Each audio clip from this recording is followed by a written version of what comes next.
جیسے کہ ہمارے ہاں پنجابی میں بھی کہتے ہیں کہ اگر کوئی زیادہ خراب ہو جائے، بگڑ جائے، بدمعاشی کرنا شروع کر دے، تو بڑے کہتے ہیں کہ اس کے تھوڑے سے کان کھینچنے کی ضرورت ہے۔ ایسے ہی برطانیہ اور اسپین کے درمیان ایک جنگ ہوئی تھی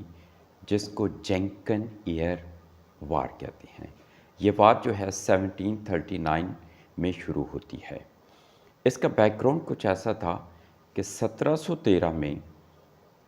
برطانیہ کی جو ملکہ تھی کوئن این، یہ وہیں بدقسمت ملکہ تھی جس کے ہاں اس کی زندگی میں 18 بچے پیدا ہوتے ہیں، لیکن 18 کے 18 بچے ہی فوت ہو جاتے ہیں۔ 1713 میں برطانیہ نے اسپین کے ساتھ ایک معاہدہ کیا کہ برطانیہ نارتھ، ساؤتھ اور کریبین علاقوں میں یعنی امریکن علاقوں میں سال میں ایک شپ جو ہے وہ اپنے مال کو ایکسپورٹ کرے گا، کیونکہ برطانیہ کے مال کی ڈیمانڈ جو تھی وہ کریبین، نارتھ اور ساؤتھ امریکہ میں بہت زیادہ تھی۔ اس معاہدے کے مطابق برطانیہ سال میں صرف ایک شپ جو تھا وہ ان علاقوں کو اپنا سامان ایکسپورٹ کر سکتا تھا، لیکن برطانیہ کے مال کی وہاں پر ڈیمانڈ بہت زیادہ تھی۔ برطانیہ نے جب دیکھا کہ اس کا مال ہاتھوں ہاتھ بک جاتا ہے اور گاہک زیادہ ہیں، ڈیمانڈ زیادہ ہے، سپلائی کم ہے، تو برطانیہ نے کیا کرنا شروع کر دیا، اس معاہدے کو چیٹ کرنا شروع کر دیا۔ رات کے وقت اپنے ایک جہاز میں مال لوڈ کرتے، آگے جا کر اس کو چھوٹے جہازوں میں شفٹ کر دیتے، جہاز واپس لے آتے۔ تو اسپین جو تھا وہ لگاتار اس پر برطانیہ سے شکایت کرتا کہ آپ ہمارے علاقوں میں زیادہ سامان بھیج کر چیٹنگ کر رہے ہیں، جس کی بنیاد پر برطانیہ کو کیونکہ کالونی بھی چاہیے تھی، اپنا مال ایکسپورٹ کرنا بھی چاہیے تھا، برطانیہ نارتھ اور ساؤتھ امریکہ پہ آنکھ رکھ کے بیٹھا ہوا تھا، لہٰذا برطانیہ نے جو ہے وہ زیادہ چیٹنگ شروع کر دی۔ اسپین والوں نے اب محسوس کیا کہ ہاں برطانیہ کی چیٹنگ جو ہے وہ پکڑیں گے۔ ہوا یہ کہ 1731 میں برطانیہ کا ایک جہاز مال لے کر آگے گیا اور اس نے مال جو ہے وہ دوسرے چھوٹے جہازوں میں شفٹ کر دیا، تو اسپین کی نیوی جو تھی اس نے اس جہاز پر حملہ کر دیا۔ اس جہاز کا جو کیپٹن تھا اس کا نام تھا کیپٹن جینکن۔ اسپین کی آرمی نے اس کیپٹن جینکن کا کان کاٹ دیا، لہٰذا کان تو کٹ گیا لیکن کیپٹن جینکن جو تھا وہ بھاگ گیا۔ اس بات کا اثر برطانیہ میں بہت زیادہ ہوا کہ ہمارے کیپٹن کا کان انہوں نے کاٹ دیا ہے، تو اپوزیشن جو تھی وہ پارلیمنٹ میں حکومت پر پریشر ڈالتی تھی کہ ہمیں اسپین سے اپنے کیپٹن کے کان کا بدلہ لینا چاہیے۔ لہٰذا اپوزیشن اور پارلیمنٹ کے پریشر کی وجہ سے برطانیہ کے پرائم منسٹر رابرٹ والپول نے 1738 میں اسپین کے اگینسٹ اعلان جنگ کر دیا۔ یہ جنگ زیادہ عرصے تک تو جاری نہ رہ سکی، کیونکہ برٹش پرائم منسٹر رابرٹ والپول جو تھے وہ بہت ہی دھیمے کول قسم کے انسان تھے اور جنگ نہیں چاہتے تھے، نہ ہی انہوں نے جنگ کے ساز و سامان زیادہ خرید کر دیا اور نہ ہی انہوں نے نیوی پر اپنی زیادہ توجہ دی۔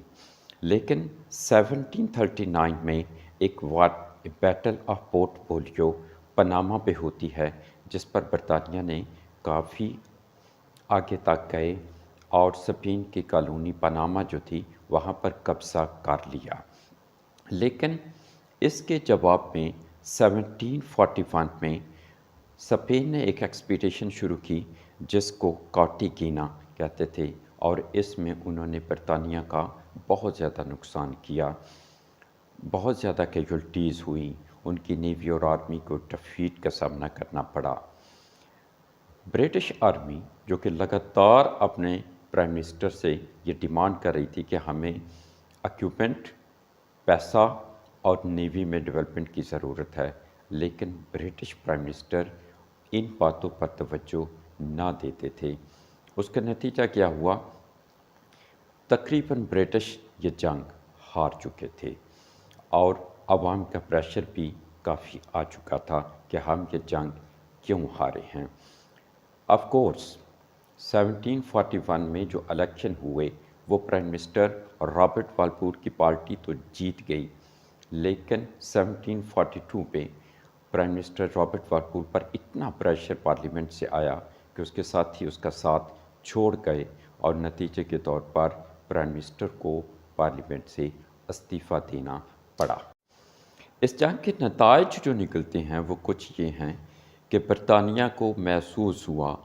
کہ اس دور میں نیوی کی زیادہ اہمیت تھی، اسپین نیوی پر زیادہ توجہ دیتا تھا، لیکن برطانیہ نے اپنی نیوی پر توجہ نہ دی، جس کی وجہ سے برطانیہ وہ جنگ ہار گیا۔ دوسری جو مین چیز سامنے آتی ہے کہ 1742 میں جو آسٹرین وار آف سکسیشن ہوتی ہے، اس وار آف سکسیشن میں برطانیہ اور اسپین ایک دوسرے کے بہت زیادہ رائیول ہو چکے ہوتے ہیں اور زیادہ گھمسان کی جنگ لڑتے ہیں، اور یہ آسٹرین وار آف سکسیشن جو ہے وہ 1748 تک چلتی ہے اور برطانیہ اور اسپین کے درمیان ایک پرماننٹ رائیولری شروع ہو جاتی ہے۔ تیسری بات جو ہے کہ برطانیہ کی عوام اور اپوزیشن نے پرائم منسٹر کو مجبور کر کے جنگ میں دھکیلا تھا، لیکن آرمی اور پرائم منسٹر نہیں چاہتے تھے کہ ہم یہ جنگ کریں، جس کا نتیجہ یہ نکلا کہ پرائم منسٹر اور برٹش آرمی کا ورژن جو تھا وہ ٹھیک تھا، لہٰذا پریشر لینا ہر وقت اچھا بھی نہیں ہوتا۔ چوتھی بات یہ سامنے آتی ہے کہ برطانیہ کی یہ خواہش تھی کہ وہ نارتھ، ساؤتھ اور کریبین ان علاقوں میں کچھ نہ کچھ کالونی حاصل کرے۔ اگر کچھ کالونی حاصل کرتا تو اس کا مال جہاں پر زیادہ بکتا اس کو جگہ ملتی، لیکن برطانیہ نارتھ امریکہ، ساؤتھ امریکہ اور کریبین ریجن میں کسی قسم کی کوئی کالونی حاصل نہ کر سکا۔ نتیجے کے طور پر برطانیہ یہ جنگ بری طرح ہار گیا۔ اس کو ہسٹری میں کہتے ہیں جینکن ایئر وار، یعنی لہٰذا یہ جنگ 1739 سے لے کر بعض تو 42 تک کہتے ہیں، اور بعض جو آسٹرین سکسیشن وار ہے اس کو بھی اسی جنگ میں شامل کرتے ہیں۔ 1739 سے 1748 تک جاری رہتی ہے اور دو کنٹریز ایک دوسرے کی بہت زیادہ نقصان کرتی ہیں، کافی کیجولٹیز ہوتی ہے، لیکن پھر اینڈ میں نقصان اور ہار جو ہوتی ہے وہ تقریباً برطانیہ کے حصے میں آتی ہے، اور اس جنگ کو ہسٹری میں کہتے ہیں جینکن ایئر وار۔ ایک کان کاٹنے کی وجہ سے ہزاروں لوگوں کی زندگیاں ضائع کر دیں، لیکن وہ کان کٹا پھر بھی زندہ رہا، لیکن ہزاروں زندگیاں ایک کان کی وجہ سے قربان ہو گئی۔ یہ تھا آج کا ہمارا ٹاپک۔ خدا